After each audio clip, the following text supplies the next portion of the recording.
Agama Shinto, agama Buddha. Kedua-dua agama ini saling mendominasi masyarakat Jepun buat sekian lama. Manakala agama Kristian pula merupakan agama minoriti di Jepun dengan memiliki penganut sekitar 1.5% sahaja. Lalu bagaimana pula dengan agama Islam di Jepun? Siapakah pendakwah Islam pertama yang membawa syiar Islam di negara terbit matahari ini? Apakah agama Islam diterima baik oleh masyarakat Jepun?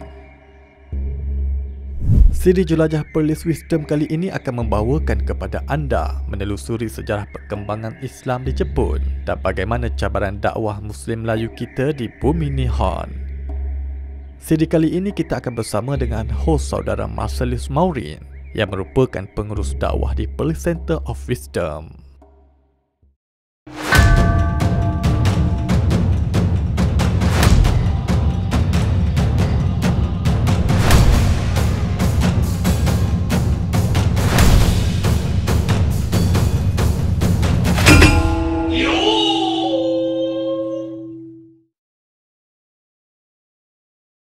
Islam adalah kebenaran yang sentiasa menerangi kegelapan. Akan tetapi sinar Islam belum betul-betul menerangi masyarakat Jepun. Berbanding negara-negara yang lain, kemasukan agama Islam ke Jepun berlaku agak lewat. Masyarakat Jepun mula mengenali Islam pada akhir abad ke-19 Masihi apabila mula diterjemahkan tentang sirah atau sejarah kehidupan Nabi Muhammad ke dalam bahasa Jepun. Namun syiar Islam mula tiba di Jepun ketika era pemerintahan Maharaja Mikado Meiji yang memerintah Jepun sekitar tahun 1867 hingga 1912 Masihi. Ini kerana pada zaman pemerintahan baginda lah Jepun mula menjalinkan hubungan persahabatan dan diplomatik dengan kerajaan khilafah Turki Uthmaniyah yang berpusat di Istanbul, Turki. Lantaran eratnya hubungan antara Maharaja Meiji dengan Khalifah Islam Turki Osmaniyah iaitu Sultan Abdul Hamid II, Maharaja Meiji dikatakan pernah mengirim surat kepada Sultan Abdul Hamid II supaya mengutuskan para cendekiawan mereka untuk memperkenalkan tentang negara dan budaya Turki kepada rakyat Jepun. Hal ini menjadi peluang jalan kepada kemasukan Islam ke Jepun secara besar-besaran pada abad ke-19 Masihi. Antara orang Jepun terawal menganut agama Islam ialah Shutaro Noda, Mitsutaro Takaoka, Yamada Torajiro, Bunpachiro Ariga dan ramai lagi. Perkembangan Islam yang pesat di Jepun pasca Perang Dunia Pertama dapat dilihat jelas dengan terbinanya masjid pertama di Kobe pada tahun 1935. Ini merupakan masjid pertama di Jepun dan masjid ini dikenali sebagai Masjid Kobe. Masjid ini diasaskan oleh komuniti masyarakat Turki pada zaman Utsmaniyah dan masjid ini juga telah dibina pada tahun 1935. Hari ini kita akan interview dua orang yang sangat penting di Masjid Kobe ini, iaitu salah seorang daripada mereka adalah timbalan pengerusi kepada Masjid Kobe ini, dan juga kita akan interview imam Masjid Kobe ini. Jom.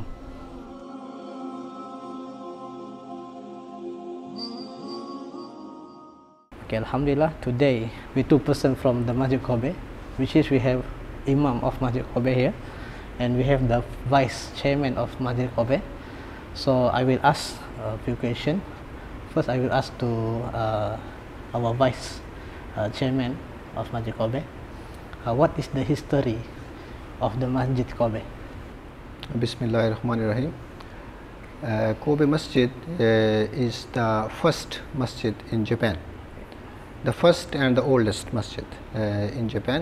It was built in 1935. If you say 1935, it is before Second World War and after First World War. The history of Kobe Masjid starts from the people who came to Japan in the early 1900s from India, and some of them they came from the Ottoman Empire. We call Tataris. So Indian Muslims and Tatari Muslims all together, they made a community in Kobe city. Di Masjid Kobe ini juga terdapat satu pusat yang dikenali sebagai Islamic Culture Center, di mana Islamic Culture Center ini berperanan sebagai penyeliah kepada Masjid Kobe ini juga, dan mereka juga berperanan di dalam dakwah kepada masyarakat bukan Islam di Jepun. Setelah pembinaan Masjid Kobe, diikuti pula dengan pembinaan masjid di Tokyo pada tahun 1938. Sekarang kami berada di Masjid Tokyo ataupun lebih dikenali sebagai Tokyo Jami. Masjid ini dibina pada tahun 1938 dan dirobohkan semula dan dibina semula pada tahun 1986 dan sempurna pembinaan masjid ini pada tahun 2000. Dan masjid ini dibina dalam seni bina Turkish. Inilah kawasan ataupun ruang solat di Masjid Tokyo ataupun Tokyo Jami. Dan kami sebenarnya melihat sebentar tadi ada beberapa non-muslim yang hadir datang untuk melawat masjid ini. Namun mungkin masjid ini kekurangan dai, dan saya nak menyeru kepada semua dai-dai di luar sana untuk datang ke Jepun ini membantu untuk menyampaikan Islam kepada non-muslim yang ada di negara ini.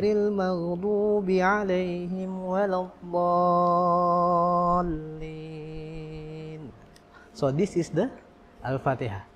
Every Muslim, they have to memorize this surah, this chapter, because in our daily prayers we have to recite this surah. Selain itu, perkembangan dakwah Islam di Jepun juga dilakukan melalui projek penterjemahan Al-Quran ke dalam bahasa Jepun. Terjemahan pertama Al-Quran yang dihasilkan secara terus daripada bahasa Arab ke dalam bahasa Jepun untuk tujuan dakwah. Ia telah dilakukan oleh Presiden kedua Japan Muslim Association, iaitu Haji Umar Ryoichi Mita. Terjemahan Al-Quran ini telah diterbitkan pada tahun 1972. Perkembangan agama Islam di Jepun menjadi lebih pesat dengan kemunculan beberapa organisasi di pusat-pusat Islam di Jepun seperti Islamic Center Japan, Islamic Culture Society Japan, Japan Islamic Congress dan sebagainya. Melalui organisasi inilah Islam tersebar dengan pesat di Jepun. Turut tidak ketinggalan, terdapat usaha perkembangan Islam di Jepun yang dilakukan oleh seorang warga Malaysia bernama Zulkarnain Hasan Basri. Beliau pernah bertugas sebagai jurutera selama 22 tahun di Onkyo Corporation dan kini menjadi pendakwah sepenuh masa sebagai Ketua Pegawai Eksekutif Japan Dakwah Center. Japan Dakwah Center merupakan pusat dakwah yang dibangunkan di Osaka. Pusat ini memfokuskan dakwah Islamiah kepada masyarakat Jepun dan membimbing mu'alaf Jepun mempelajari Islam. Alhamdulillah, Japan Dakwah Center adalah satu pertubuhan yang dibina khususnya untuk mengembangkan Islam di Jepun, memfokuskan kepada warga-warga Jepun yang meminati Islam. Kami cuba menonjolkan Islam dalam bentuk budaya Jepun. Itu kita gunakan sepenuhnya budaya Jepun dalam cara penyampaian kami dari segi artikel, dari segi tutur cara, juga pergaulan dengan mereka. Pada mulanya saya berhijrah ke Jepun di tahun 2008. Setelah saya berhijrah, saya dapati anak saya semakin lama semakin hilang amalannya. Saya dapati saya perlu lakukan sesuatu. Dan apabila saya pergi ke masjid, saya dapati ramai warga-warga asing. Dan ada di antara anak mereka yang tidak mengamalkan Islam sepenuhnya. Jadi saya mendapati ini perkara yang serius. Ada satu ketikanya saya didakyah oleh pihak agama Kristian. Datang mengajak saya untuk belajar mengenai Bible. Saya rasa tercabar. Mengapa mereka berani mengajar kepada saya yang telah Muslim ini? Dan saya pergi ke gereja. Dan di situlah yang membuka mata saya untuk berdakwah, di mana saya dapati apabila saya pergi ke gereja, semuanya Jepun. Sedangkan bila saya beritahu tadi, saya pergi ke masjid tadi, semuanya warga asing. Dan ini satu perbezaan yang amat ketara. Mengapa tidak ada Jepun di dalam masjid kita? Dan apabila saya selongkar, saya dapati kurangnya kerja-kerja dakwah yang dilakukan kepada warga Jepun oleh Muslim pada ketika itu. Majoriti warga Jepun yang menganut Islam adalah daripada kalangan wanita. Faktor kesopanan seseorang wanita yang diajarkan dalam Islam banyak menepati dengan sikap wanita masyarakat Jepun. Nama saya Maya, saya orang Jepun. 私は、2021年の10月にムスリムになりました。だから今で2年、もう少しで2年になります。なったきっかけは初めてここに来て勉強して、その私の友達がここを誘ってくれて、で初めて来てイスラムの話を初めて聞いて、自分が思ってたのと違うなと思って、興味を持って勉強し始めました。でその後7ヶ月ぐらい勉強して理解できるなって思ってムスリムになろうって決意しました。プロレスの方々も日本に来て日本の文化に触れて、もっともっと日本のことを知ってほしいなと思います。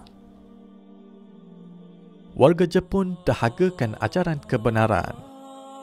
Begitu ramai sekali warga Jepun bukan Islam yang menziarahi masjid-masjid di Jepun.